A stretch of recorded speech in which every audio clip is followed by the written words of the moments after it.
சந்தனக்காட்டின் நடுவே ஒரு பெரிய ஆலமரம் இருந்தது.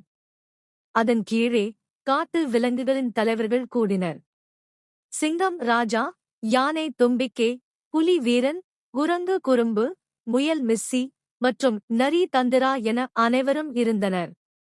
தை மாதம் பிறந்துவிட்டதால் மனிதர்களைப் போல தாங்களும் பொங்கல் கொண்டாட வேண்டும் என்று முடிவு செய்தனர். பொங்கல் கொண்டாட்டத்திற்கு ஏற்பாடுகள் ஆரம்பமாயின.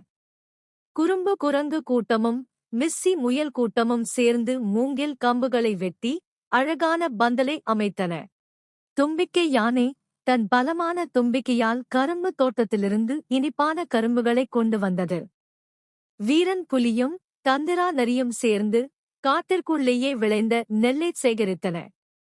ஒவ்வொரு விலங்கும் தன்னால் முடிந்த வேலையைச் செய்து அந்த இடத்தையே திருவிழா கோலம் பூணச் செய்தன.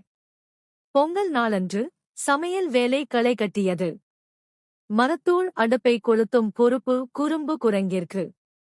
அது தீ மூட்ட ரொம்பவே சிரமப்பட்டது.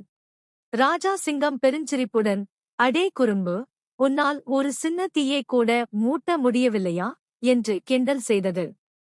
தும்பிக்கை யானை தன் தும்பிக்கையில் நீர் கொண்டு வந்து பானையை நிரப்பியது. மிஸ்ஸி முயல் காட்டுத்தேனை பொங்கலுக்கு பயன்படுத்த கொடுத்தது. அனைவரும் சேர்ந்து சிரித்து பேசிக்கொண்டே பொங்கலைச் சமைத்தனர். பால் பொங்கி வழியும்போது பொங்கலோ பொங்கல் என்று விலங்குகள் எல்லாம் சேர்ந்து உற்சாகமாகக் கத்தின. பொங்கல் தயாரானதும் வனதேவதைக்கு படைத்து வழிபட்டனர்.